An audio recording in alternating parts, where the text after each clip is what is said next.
Poco lo que queremos es compartir desde sus experiencias cómo sus roles fueron fundamentales para el logro de los resultados del proyecto y obviamente el logro de los aprendizajes de los estudiantes. El proyecto acaba de concluir en el día de hoy, pero hicimos un proceso formal de cierre el 22 de junio y voy a pedir que iniciemos con un breve video que resume esa actividad y un poco plantea o nos sitúa en lo que fueron estos 8 años de implementación.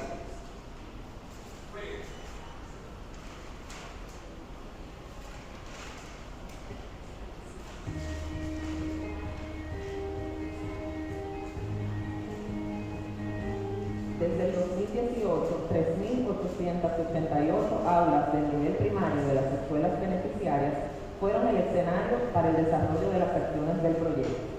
Finalizamos la implementación con 364.004 estudiantes beneficiados por la actividad que recibieron en sus aulas bibliotecas que incluyeron cuentos decodificables y nivelados.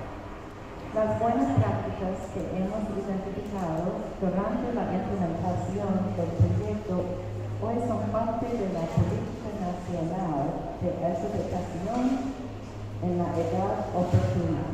Asegurar que nuestros niños y niñas desarrollen las competencias de lectoescritura necesarias para transitar con éxito en su vida escolar y para ser ciudadanos y ciudadanas empoderados y activos de su comunidad.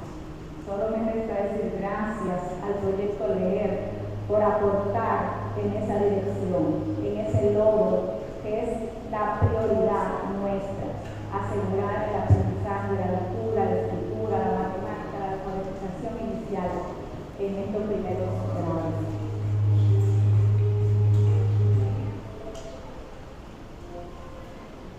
Bueno, eso fue un poquito de las palabras que compartimos y del proceso en esa actividad de cierre. Decirles que el proyecto basó su implementación en 3 elementos fundamentales. Primero, la ciencia y lo que nos aporta la ciencia sobre los aprendizajes y la alfabetización y cómo llevar eso al contexto local, datos locales, para asegurar que la propuesta respondía a las necesidades de nuestros estudiantes dominicanos en nuestras escuelas. Segundo, mejorar las prácticas pedagógicas de los docentes y para eso todo lo que tiene que ver con acompañamiento, que es lo que vamos a ver hoy, era clave. Y el tercer punto, pues la producción de recursos. El mayor aporte y digamos como legado que queda del proyecto es la producción de los cuentos decodificables y nivelados, que es un material de lectura desarrollado. Primero decir que es único en el país y en castellano también. En el caso de los cuentos decodificables existen en inglés sobre todo, pero en español no habían sido desarrollados, fueron desarrollados por el proyecto y al finalizar el proyecto terminamos con una colección de 72 libros que quedan en las escuelas. Pero obviamente todos estos recursos, todos estos materiales, todo esto no iba a ocurrir por fortuna en las aulas. Así que el rol del acompañante y de los procesos de acompañamiento fue fundamental y es lo que nos van a contar un poco Laura y Evelyn. Entonces inicio por preguntarles a cada una sobre su rol en el proyecto y cuáles eran sus tareas básicas. Muchas gracias. Bueno, pues les cuento que inicialmente mi rol era como acompañante. Más adelante pues llegué a ser coordinadora. Como coordinadora de acompañantes pues me ocupaba básicamente de darle seguimiento a los lineamientos que establecía el proyecto con las acompañantes, que eran las personas que iban con más frecuencia a la escuela y era quienes pues acompañaban a las docentes en sus aulas. Entonces básicamente era eso, o sea, darle seguimiento a esa implementación, buscarle un poco la vuelta, ¿verdad? Porque cada escuela es particular. Al yo ser primero pues acompañante, pues ya sabía un poco cómo funcionaban las escuelas y era poder aplicar todo eso pues a la realidad que cada una de las escuelas tenía. Básicamente era eso. Hola, buenas tardes. Yo sí era acompañante y sí permanecí en ese rol y mi trabajo era ir a la escuela. Entender cada escuela, como decía Evelyn, cada una tenía lo suyo, tratar de entender y hacerme parte de esa escuela como una más. Hay un tema de acompañamiento a nivel general en el sector educativo, por lo que tenía que buscar la forma de que sea lo más potable posible. Yo vine a caminar contigo, yo vine a apoyarte y ese era mi rol, entrar, incorporarme en la dinámica de la escuela, detectar no debilidades, sino oportunidades de mejora y en que ellos entiendan que yo voy a caminar con ellos, que ellos entiendan que tengo toda la disposición de darles herramientas, modelar clases, planificar clases con ellos, elaborar recursos con ellos, ver sus clases, retroalimentarlos, auparlos, felicitarlos y darle seguimiento a las formaciones que ellos seguían y formarlos de una manera menos estructurada, porque 2 veces al año recibían formación, valga la redundancia, formal en la universidad y en el interior, y nosotros le damos seguimiento a esa formación, ver cómo quedó en ellos, cómo lo implementaban y partir de eso para entonces ver cuáles serían los planes a ejecutar y cada escuela y dentro de cada escuela, cada aula, cada maestro completamente diferente. Muy bien, gracias chicas. En 8 años de implementación ustedes sabrán que ocurrió de todo, ¿verdad? Pasando por una pandemia, cambios de docentes todos los años, 5 ministros de educación, escucho por ahí, cambios en la misión, de todo. Entonces, obviamente, pues eso impactaba de alguna manera lo que era la implementación. En el caso de ustedes, desde sus roles, ¿cómo se fueron adaptando esos roles a las necesidades de las escuelas, que obviamente eran un reflejo de lo que pasaba en el resto del sistema en su conjunto? Bueno, como dije ahorita, pues cada escuela tiene su particularidad, ¿verdad? Y había lineamientos que había que seguir desde el proyecto. Entonces, básicamente era integrarme junto a los acompañantes a la realidad de cada escuela y tratar de buscarle la vuelta, ¿verdad?, a la situación que ellas tenían. Yo digo que nosotros mantuvimos siempre el objetivo, pero la forma de abordarlo era distinta. Entonces teníamos que buscar la vuelta, ¿verdad?, como les decía. Por ejemplo, en el caso de la pandemia, nosotros llegábamos a tener un grupo pedagógico los sábados, en horas de la mañana, cuando los docentes podían. Podíamos incluso llegar a acompañar a un docente en hora de la tarde, pero tener la reflexión de ese acompañamiento en la noche. O sea, nos adaptábamos a las situaciones que se presentaban. A veces los docentes cambiaban, había licencias que eran largas, entonces después que teníamos a un docente como entrenado o un curso que estaba funcionando bien, había que volver a empezar con un docente que llegó a cubrir una licencia larga. O sea, sucedían muchos casos en la escuela. Básicamente, en este tiempo, era como tener a los acompañantes en positivo, con una actitud positiva, diciéndole siempre se puede. No encontramos la forma ahora, pero no se preocupen, dentro de un momento la forma va a llegar a nosotros y eso lo vamos a poder hacer. Y al final se hacía. O sea, yo tuve la dicha de tener a un equipo de acompañantes muy responsable, un equipo de acompañantes que asumió, ¿verdad?, sus escuelas como parte de ellos y eso me ayudó mucho y me hizo a mí mucho más ligero mi camino. O sea, la solución llegaba de cualquiera de nosotras, no necesariamente de mí. Y eso fue una gran ayuda. Las escuelas, de verdad, como que al final todas fueron logrando cambios significativos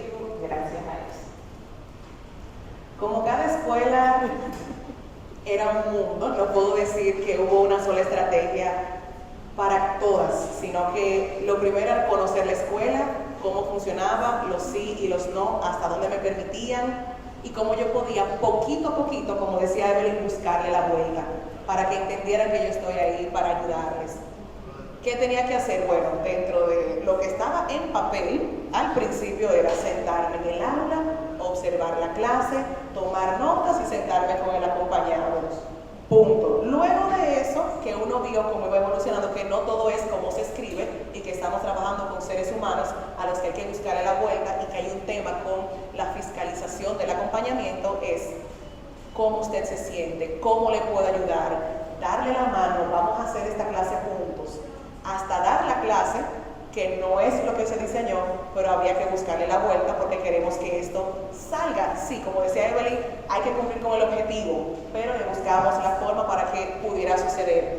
Queríamos que hicieran maravillas, al principio no lo hacían, hacíamos las maravillas nosotros y luego las hacíamos con ellos, hasta que ellos hacían la maravilla solitos. ¿Por qué? Porque vieron que nosotros estábamos ahí para darle la mano. Entender como cuando uno tiene relación con alguna persona de amistad, el día que puedo y el día que no puedo. Había escuelas en las que ese día hasta no se podía, o sabemos que tenemos situaciones de violencia en algunos barrios que se decían, profe, en la entrada hubo un pleito de muchachos, hoy se suspendió la clase. Listo. Y me decían, pero yo quiero que usted me acompañe, cosa que al principio del año escolar no se hacía. Ya a mitad del año escolar me decían, venga tal día que yo quiero que usted venga a observar mi clase porque planifiqué algo chulísimo. Entonces, sí era entender los cuándo sin forzar las cosas para que no se rompa esa relación que teníamos construida y adaptarnos también, que entiendan los docentes que hasta un punto ellos llevaban la rienda, aunque éramos nosotros al final. Así muy disimulado. Claro. Algo importante es que obviamente las escuelas que pertenecían al proyecto continuaban recibiendo acompañamientos formales desde el ministerio. Entonces un rol importante, y aquí hablo quizás del rol que jugábamos desde el personal de coordinación general y contacto directo con el ministerio, era asegurar que lo que estaban haciendo los equipos de acompañamiento se alineara y fortaleciera el trabajo de los técnicos. Entonces obviamente teníamos reuniones con el equipo de primaria, con el equipo de currículo, con el equipo, porque también teníamos un componente que atendía a orientación y psicología, para compartirles todos los instrumentos, y nos van a contar ustedes ahora de lo que teníamos, pero también esos cronogramas, lo que estábamos haciendo, cómo lo hacíamos. En algunos lugares era más fácil y llevadero, igual que en las escuelas, en otros un poco más de dificultad, pero nosotras tratábamos de cumplir con notificar y mantener al tanto. Entonces eso nos ayudó a que estos procesos de acompañamiento, además de mejorar el proceso en la escuela, de alguna manera también fuesen impactando el trabajo de los técnicos, y como el técnico tiene un rol que abarca varias escuelas, entonces había otras escuelas que indirectamente se iban beneficiando de esto que digamos intencionalmente a Laura y a Evelyn dentro de sus roles les correspondía. Entonces, algo que hicimos en el proyecto también es que nada ocurría por casualidad, todo era intencional y basado en la ciencia y reportado a la doctora Laura Sánchez, que está ahí detrás. Entonces, ¿qué instrumentos y recursos utilizaban ustedes como apoyo precisamente para registrar esos procesos que iban llevando y asegurar que fuese realmente un proceso de mejora y de crecimiento, digamos, para los equipos con que trabajaban? Bueno, pues como coordinadora de los acompañamientos, o sea, de los acompañantes, lo que yo hacía era ir a acompañar con mi coordinadora, con mi acompañante. Entonces yo acompañaba junto con ella usando los instrumentos que ya teníamos elaborados dentro del proyecto. O sea, nosotros teníamos unos formularios que marcaban específicamente lo que nosotros debíamos observar y, ¿verdad?, el uso de estas estrategias que debíamos observar. Adicional a eso, pues nosotros teníamos una bitácora donde íbamos plasmando todo lo que sucedía en la clase. Cuando terminaba el acompañamiento, pues Antes de que la acompañante se reuniera con la docente, pues yo me reunía con mi acompañante.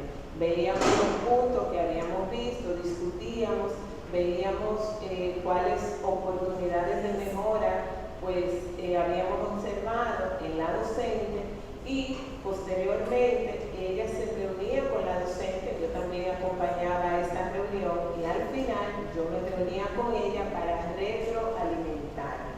O sea, era un proceso que siempre seguíamos y ahí nos asegurábamos de que se estuviera cumpliendo pues, con cada una de las partes de este acompañamiento. Bien, mi primer recurso era el docente, el recurso por excelencia con el que yo trabajaba era el docente, con sus capacidades, con sus virtudes y con sus posibilidades. Al igual que Evelyn era acompañante de las acompañantes y eran un poco similares los instrumentos, un instrumento vivo de aspectos positivos, oportunidades de mejora, sugerencias y acuerdos que iba transformándose en el camino y se complementaba con preguntas. Siempre preguntábamos, ¿qué tú crees? ¿Cómo tú entiendes? Preguntas abiertas y de reflexión para que el docente mismo genere esas estrategias de cambio que entendemos o entendíamos que podrían ser aplicadas en el salón de clases y que no se vea como un mandato, tienes que, sino que salió de mí mismo entendiendo de mi práctica de hoy que puedo hacer eso. Otro recurso por las guías complementarias del proceso de lectura y escritura, tanto del primer ciclo como del segundo ciclo, la utilizábamos para poder formar a los docentes, para poder darle ideas de estrategias que podían aplicar como un complemento a la práctica. Finalmente también teníamos unos libros decodificables que nos permitían también modelarle ese proceso de desarrollo de la lectura y la escritura con los niños, que tienen sugerencias también de cómo abordar las diferentes habilidades lectoras en ellos, y al final nos sorprendía tanto que ellos partían de eso y creaban otras completamente diferentes que nosotros no nos imaginábamos. Entonces el mismo uso que le dábamos a los recursos, ellos lo replicaban y hasta lo mejoraban. Interesante. Llegamos hasta este punto y se me olvidó preguntarles ¿qué formación recibieron ustedes a lo largo de su paso por el proyecto para asegurar, ¿verdad?, que también ejercían o tenían un rol efectivo de cara a los docentes? Me refiero a la parte curricular, a la parte del acompañamiento, del uso de esos recursos que se iban desarrollando. ¿Con qué frecuencia recibían formación y qué específicamente era el contenido de esos espacios? Bueno, nosotros recibíamos formación constante, no había una formación que se impartiera ni a los docentes ni a nadie que no pase primero por nosotros. Todas éramos docentes, las facilitadoras y las acompañantes, sin embargo, siempre se tocaba base con nosotros, aunque quizás no sepamos eso o no. Todas éramos formadas varias veces al año, aunque lo hayamos visto, volvemos y lo vemos y refrescamos para que esté fresco y listo para poder impartirlo una vez más a los docentes. Y también, en mi caso, que fui acompañante, sí fui formada en acompañamiento por mi coordinadora. Asimismo como yo formaba en las escuelas a mis docentes, mi coordinadora me formaba a mí, con las mismas preguntas, con el mismo proceso, con mismos documentos, me entrenaba y me evaluaba como acompañante para entonces yo iniciar mi proceso de acompañamiento. Bueno, pues en el caso mío, pues igual, constantemente yo era formada junto con las demás coordinadoras por la persona responsable de las coordinadoras, ¿verdad?, Sonia Molina, y todo pasaba, o sea, de Sonia hacia nosotros, todo el tiempo. O sea, nosotros nos reuníamos mensualmente, teníamos una reunión donde todos los lineamientos, pues ella nos los pasaba y nos formaba para el cumplimiento de esos lineamientos, y era entonces lo que nosotros hacíamos con las acompañantes. Evelyn, lo mencionaste rápidamente al principio, pero quizás entrar en un poquito más de detalle de qué pasó en la pandemia. Cuando aquel lejano 13 de marzo, 17 de marzo, mandaron a que se cierran las escuelas, cambiamos de modalidad, ¿qué pasó en el proyecto? Tú como coordinadora, ¿verdad?, que fuiste de las que entró en ese proceso, ¿qué ocurrió con el proyecto durante ese momento? Bueno, después de ponerle las manos en la cabeza y decir, ¿qué vamos a hacer?, pues comenzamos a vía WhatsApp, vía teléfono, comenzamos a reunirnos con las coordinadoras y ellas posteriormente a reunirse con sus docentes, a darle seguimiento, ¿verdad?, a como ellos lo estaban haciendo, porque cada escuela era particular. Incluso nosotras comenzamos a elaborar como pequeñas guías de ejercicios o de los temas que se estaban trabajando en lengua española, cuestión de que se lo pudiéramos enviar a los docentes y ellos a su vez darle seguimiento, porque no tenían nada. Entonces nosotros comenzamos a facilitarle eso. Comenzamos a seguir sus clases vía WhatsApp muchísimas veces. A veces ellas nos mandaban videos. Hicimos todo lo que pudimos y de la forma que pudimos. Les digo que a veces hasta en la noche estábamos acompañando, pero la verdad es que pudimos ver los resultados. Incluso muchas docentes llamaban y decían, miren, pero ustedes no me han mandado nada de los temas que vamos a dar ahora. O sea que preparábamos las clases que ellas iban a impartir, ¿verdad?, para que tuvieran el material a mano. Y eso vivido durante la pandemia realmente es resultado de lo que sembramos en años anteriores, de no una fiscalización de sus clases, sino de un acompañamiento en sus clases. Y eso hizo que en la pandemia se sintieran con toda confianza, por favor acompáñame, por favor obsérvame, por favor dime, porque si no, entonces hubiéramos roto completamente la comunicación, pero vimos esos frutos de ese rapport que teníamos, de ese acercamiento que teníamos con ellos en ese proceso de camino contigo, estoy aquí para ti, para que tú mejores y mejoraremos juntos. Sí, realmente que la pandemia nos retó, pero gracias a Dios, inclusive las actividades con las familias se mantuvieron. Había un componente que tenía mucho que ver con las familias y las convocatorias a los cuentacuentos, todas nos convertimos en cuentacuentos, ¿verdad? Como éramos autoras de los libros decodificables y nivelados, y entonces los niños estaban emocionados, se hicieron muchas actividades y eran apoyadas las actividades también en ese formato, o sea que creo que ahí podemos decir que fue exitoso también en ese cambio de modalidad. La siguiente pregunta tiene que ver con los recursos estrellas. Valga el anuncio, están disponibles en educando/leer.edu.do, algo así. Pero si entran a Educando se van a encontrar todo un espacio dedicado a los recursos del proyecto con instructivos de cómo utilizarlos y de cómo graduar su uso para asegurar la efectividad en el apoyo a este proceso de alfabetización.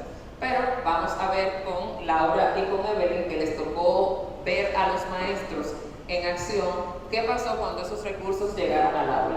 ¿Cómo lo recibieron? Primero quizá Evelyn tú nos cuentas cómo lo recibieron las acompañantes, cómo fue ese proceso, y luego Laura, ¿verdad?, la experiencia en las escuelas de encontrarse con estos materiales y llevarlos a las aulas, incorporarlos, asegurando que fortalecieran y enriquecieran el trabajo de las docentes. Bueno, los recursos fueron recibidos con mucha alegría en cada uno de los centros. Bueno, primero por las acompañantes, cuando ellos vieron que tenían esta cantidad de libros decodificables para llevar a su centro, o sea, eran cajas de libros decodificables suficiente para que hubiera en todos los salones una biblioteca viva, activa, libros que los niños, no importa el nivel que tuvieran, pudieran leerlo, que los niños de primero iban a poder tener sus libros adecuados, no importa en la etapa de la lectura que estuvieran. Eso fue maravilloso. Eso fue maravilloso. Yo misma que tuve el placer de ir a algunos centros a llevar libros, o sea, ver cómo se iluminaban los ojos del personal de la escuela cuando lo veía, eso fue maravilloso. Eso fue maravilloso. Y posteriormente ver a los niños usándolo, o sea, cada vez que acompañábamos una escuela, ver esos niños como disfrutándolo, ver las ferias de lectura que se hacían en los centros, no tiene precio, fue maravilloso. Cuando llegaron esos libros a las escuelas, eso fue como el maná.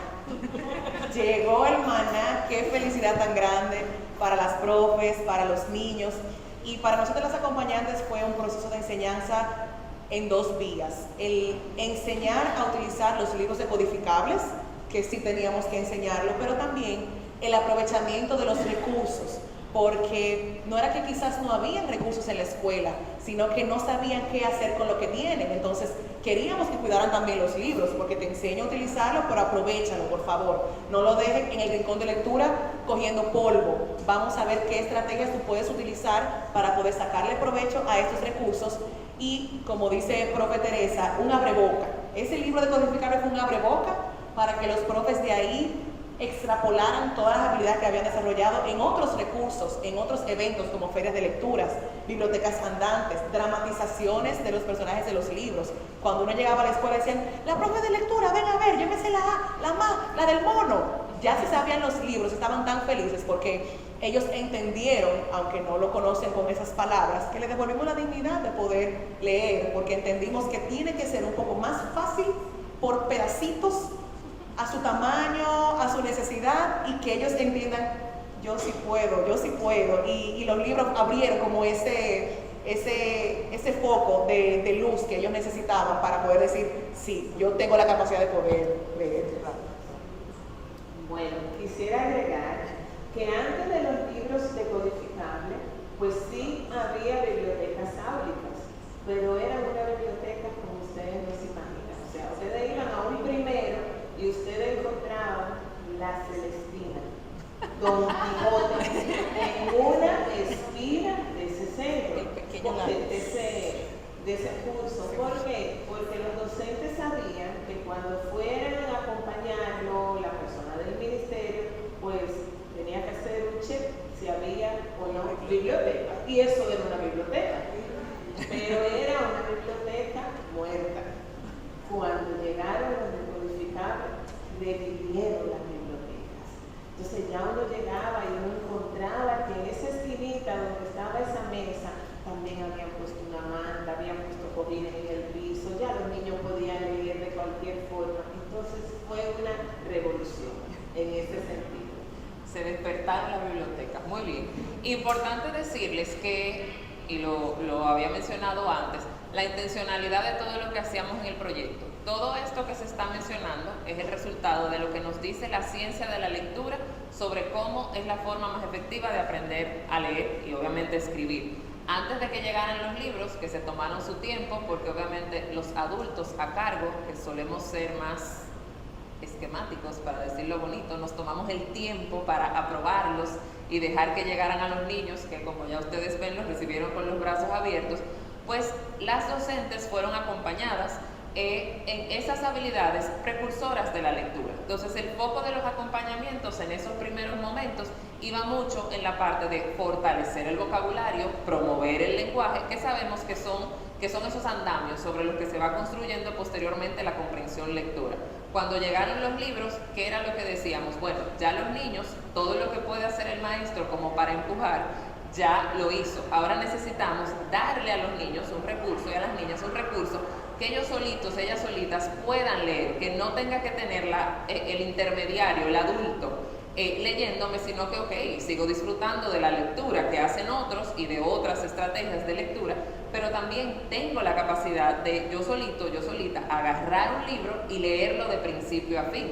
¿Y cuál es el truco de esto? Dice una amiga mía neurocientífica, lo dice ella, no yo, ella está acreditada, que el cerebro es vago. Entonces el truco de los libros es que en lugar de leernos el libro inmencionable, pero que todo el mundo sabe cómo se llama y que lo venden en los semáforos, que uno se lo aprende de memoria, estos libros promovían esa práctica del código, pero al ser historias donde tengo las mismas combinaciones de letras, pero te las cambio en diferentes palabras, el cerebro vago o el vago del cerebro no podía memorizarlas. Entonces de repente el niño está leyendo una historia que está construida con las mismas 8 letras, se ríe la neurocientífica en el fondo, con las mismas 8 letras, pero en 12 historias distintas. Entonces me voy a aprender la M con la A, no solamente en Mi mamá me mima, sino que me la voy a aprender en cama y en muchísimas otras cosas más. Y eso es lo que hacía interesante, como dicen Evelyn y Laura, porque el niño de repente podía agarrar solito un libro que estaba escrito con las letras que ya manejaba, empezando por las 5 vocales y las consonantes de uso más frecuente, y no tenía que venir la profe a leerme porque yo me lo leía solito, y lo que no me sabía me lo inventaba. Entonces, claro, de repente los niños tenían esa sensación de logro y esa motivación a la lectura, pero al mismo tiempo los docentes sabían, bueno, este niño está en esta etapa de lectura y sé lo que tengo que trabajar, pero el mismo niño también decía, yo estoy en la etapa 2, para ir a la etapa 3 me tengo que aprender esta letra. Entonces, de alguna manera se devolvió o se le entregó al niño y al docente como ese poder de saber qué tengo que hacer para ir al siguiente nivel. Y fue tanta la motivación que el autor de los libros fue invitado a una escuela para presentarle la etapa 7 de los libros decodificables, porque hubo unos niños que lo escribieron, tomaron la justicia en sus propias manos y escribieron la etapa 7 de los libros decodificables e invitaron al autor para que él supiera que ellos también tenían la capacidad. Entonces, fue un poco lo que generó el tener los libros, y actualmente se están utilizando inclusive proyectos de alfabetización con adultos. Con la intención, porque siempre tiene que estar el caramelito, ¿verdad? Los adultos están siendo alfabetizados y su tarea es leerle los libros a sus hijos y nietos. Entonces, de repente, ¿verdad? Ellos están practicando la lectura, están motivados, usando el mismo andamiaje que tenemos con los niños, pero además están modelando en los niños el placer por la lectura. Entonces, es como un efecto ahí dominó que se va creando y que ha sido resultado. No lo planificamos esa parte, pero son de los usos que han ido saliendo y que hemos visto que también han sido, digamos, como bonos que ha traído el desarrollo de esos libros. Finalmente, porque se nos va acabando el tiempo, preguntarle, desde el rol que ustedes desempeñaron, ¿cuál entienden que es la importancia del acompañamiento para lograr un proceso de alfabetización efectivo? Esa persona, que se incluye en el aula, ¿verdad? Y observa el trabajo del docente y lo retroalimenta, ¿qué tan importante es el contar con esa persona o con ese acompañante en el contexto? Okay. Para mí el acompañamiento es fundamental, porque es otra persona que entra a mi contexto, ¿verdad? A mi misma aula, con mis mismos recursos, pero con otra mirada. Y entonces esta persona me suma porque es de mi mismo equipo. Es una persona que está conmigo, no es alguien que viene a supervisar. Entonces es algo como que siempre va a ayudar. Claro está, la base de todo esto es saber que el docente es el dueño del aula, que no soy yo. Yo tengo que ir con una actitud de humildad, porque él me permite entrar a su aula. Es como cuando alguien va de visita a nuestra casa. O sea, llega una visita y tiene que comportarse como visita. Y va tomando confianza en la medida en que el docente se la vaya dando. Entonces es eso, somos del mismo equipo, estoy aquí para ayudarte, no vine a supervisarte, soy una mano amiga. La mano amiga que a veces yo iba a un salón y la docente estaba dando su clase y la acompañante ahí, y me decía en un momento, los niños le hacían una pregunta que ella no sabía, me dice, mira, yo lo sé, pero ella te la va a contestar. Y ahí salía yo dando clase, y a veces tenía hasta que modelar, y me gustaba eso porque yo decía, wow, o sea, ella me ve de su mismo equipo, ella no me está escondiendo las cosas, ella no está aparentando que sabe lo que no sabe, sino que me da la oportunidad de que inmediatamente pues salgamos de dudas y sigamos hacia adelante. Entonces, para mí el acompañamiento es eso. Para mí el acompañamiento es vital porque desde el acompañamiento se enseña y se caminan juntos. El que acompaña no se va adelante ni se queda atrás, sino que está al lado de la persona a quien acompaña. Y entiendo que en ese proceso uno de los roles más importantes fue el devolverle la dignidad al docente de que sí puede. Lo que pasa es que quizás la forma en la que tú lo estás haciendo ya no funciona, pero como yo quiero que tú mejores, estoy aquí para apoyarte y darle ese espaldarazo. Tú puedes, y si te trancas, yo estoy aquí para acompañarte, para que lo hagas mejor. Y de paso, también haciendo eco de lo que decía Cleidenín ahorita, también la dignidad a los niños de que sí pueden aprender a leer, de que sí pueden aprender a escribir, y que el docente frente a esas realidades sí también lo puede hacer, porque el docente se frustra. No puedo avanzar, no sé qué voy a hacer. Tranquilo, que juntos le vamos a buscar la vuelta.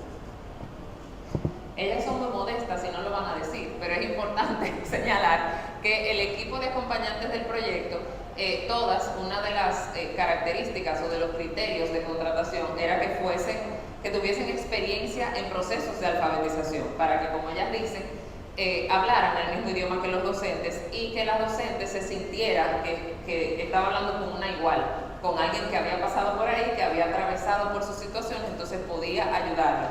El manejo del currículo también fue fundamental. El proyecto inició y acababa de ocurrir formalmente el proceso de cambio del currículo a un currículo por competencias, y había mucha inseguridad porque de golpe y porrazo se cambió todo y los procesos de formación también fueron como muy acelerados. Una de las cosas que nos tocó en el proyecto fue enseñarle a las docentes a entender esto de las habilidades, dónde estaban en el currículo, y que cuando te hablaban de un contenido procedimental, esas son las habilidades, y que el tema de incorporar la diversidad textual no era que yo les leía el texto, la receta, el artículo, su nombre, la noticia, entonces después que se lo leía, ok, la mayúscula, o ok, los signos de puntuación. No, era entender que a partir de ese texto y en la lectura de ese texto y a propósito de ese texto, entonces yo incorporaba los contenidos. Entonces a ellas les tocó, obviamente, hacerse expertas en esa parte. Y ellas recitaban, ok, en septiembre toca el nombre y el carnet de identidad, en octubre toca la receta, para poder hacer esa conversación con el docente y que la docente entendiera, sí, yo sé lo que tú estás haciendo y cómo lo tienes que hacer. Entonces creo que eso también es un detalle en ese conocer e identificarse con la persona del docente, el manejar también los recursos que el docente, la docente tiene a mano y ayudarle a hacer un uso efectivo de los mismos. Y con humildad, como decía también Evelyn, enseñar al docente que entiende que sabe, pero no sabe que no sabe. No sé si me di a entender. Porque el enseñar a leer con sentido no es algo que tienen incorporado muchos. Entonces eso es lo que queríamos nosotros hacer. Pero alguien que no aprendió a leer con sentido, difícilmente enseña a leer con sentido. Entonces, de una manera indirecta, enseñarle al docente que no lo está haciendo bien, pero felicitarlo por sus pequeñitos logros y decirle, vamos a hacerlo de una mejor manera, sin que se ofenda y diga, wow, por el beneficio de los niños. Ya nos vamos. A manera de conclusión, ¿alguna idea que quieran compartir con la sala? ¿O se ha dicho todo ya? Gracias. Tenía que estar como en 5 sitios y estoy tan contento por eso que me quedé. Exactamente. Aprobado. Gracias. Gracias.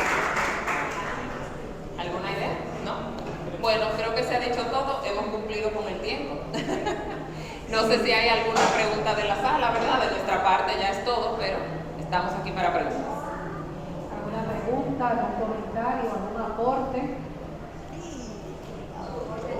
Ay, la doctora. Bueno, llegué tarde al evento, pero lo que vi me gustó. Simplemente, quizá algunas personas no fueron parte de ese proceso, pero cuando se iba a crear la bibliografía del proyecto, se exploraron lo que era conocido. Y resultó que había un tema legal y de costos. Por ejemplo, el Principito tenía muchísimos temas de derechos de autor que iba a salir incosteable para el proyecto, y eso también motivó a la creación de la propia literatura. Y yo creo que eso es relevantísimo, porque cuando vi la cantidad que se ha producido a partir del proyecto, yo creo que es extraordinaria, pero también empujó mucho el ver que todo eso que era lo conocido, que era lo que se había explorado, no se usaban los criterios legales, que hoy en día sí hay que respetarlo, y más en la buena práctica, proyectos de este nivel, pero que además eso motivó a toda esa producción que hoy nos llena de orgullo, así que yo lo felicito. Gracias. Importante eso que señala, Sagrario, porque efectivamente todos los libros del proyecto, tanto los decodificables como los nivelados, son de autores dominicanos. En el caso de los decodificables es un autor, tuvimos una colección que fue una colaboración con otros, pero digamos que hay un autor que que lleva la principalía, Joan Foiliao, en los decodificables, pero en el caso de los nivelados sí tuvimos muchos autores de literatura infantil dominicana, entonces son producciones que efectivamente también impulsan la producción literaria para ese sector, digamos, a nivel local. ¿Alguna pregunta más o comentario?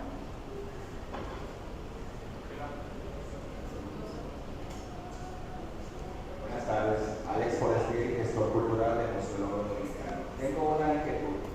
A largo plazo, la UASC tiene un proyecto para las comunidades vulnerables que no tienen acceso a estos maravillosos programas. Y también me gustaría saber si dentro de sus estrategias hay algún incentivo al idioma inglés. Porque sabemos que es una nueva estrategia también para que los niños también tengan esa habilidad dual para insertarse a la lectura para esos niños que hay traducidos. Muchísimas gracias. Gracias. En el caso de nuestro proyecto, el llamado era a trabajar o fortalecer todo lo que era la adquisición de la lengua materna. Sí, la misión tiene otros proyectos que apoyan el tema de segundo idioma, pero en este caso en específico, el abordaje era a la parte de la lengua materna. En el caso de comunidades vulnerables, el proyecto de hecho se implementó en comunidades vulnerables. Una de los retrasos, si podríamos decir, entre comillas, en el inicio, fue que los primeros 6 meses fueron para identificar junto al ministerio, dentro del territorio priorizado por el donante, al que se denomina Corredor Duarte, que va de Santo Domingo hacia el norte hasta Puerto Plata, cuáles eran las escuelas que no estaban siendo intervenidas por otros proyectos y que tenían necesidades, y por eso teníamos una dispersión importante dentro de las regionales y los distritos, precisamente para llegar a esos espacios. Y la última extensión, el proyecto tuvo 3 extensiones, la última extensión, que fue de enero a julio de este año, fue para beneficiar a 1.900 escuelas de todo el territorio nacional que no habían sido beneficiarias del proyecto, pero que se habían identificado por el ministerio como escuelas con bajos resultados. Entonces ahí tuvimos 800 algo escuelas regulares y 1.040 escuelas multigrados, que son las que suelen estar específicamente en comunidades más vulnerables. O sea, ya el ministerio, gracias a Dios, ha asumido los materiales, y además de la versión digital, pues el proyecto apoyó con la impresión de los libros y la formación, y ellos con la distribución. Entonces ya hay una cantidad importante de escuelas en el país que tienen las bibliotecas de habla y que tienen personal entrenado, aunque no hayan recibido la totalidad de la implementación.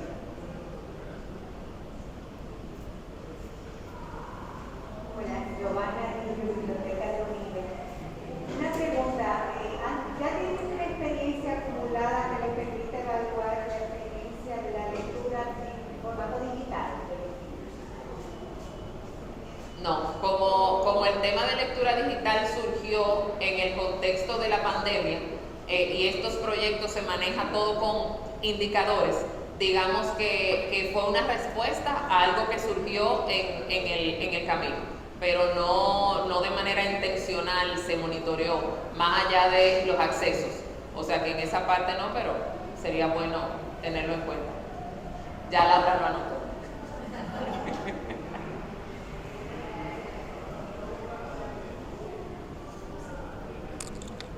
Bien, entonces no tenemos más preguntas. Pero aunque no haya más preguntas, yo creo que debemos cerrar esta ponencia y esta reflexión con un aire demasiado positivo. Y es el hecho de que vivimos en un país donde la deserción escolar y los niveles de lectura siempre nos están persiguiendo y nos quitan un poco la esperanza. Saber que UNIVE está trabajando y ha trabajado por 8 años impactando de manera positiva estas escuelas. Ustedes saben que la educación es contagiosa. Ese docente le va a decir a otro docente y ese niño va a contagiar a otro niño y va a haber una cadena que nos va a dar buenos resultados en algunos años. Y creo que entonces el aplauso es obligatorio.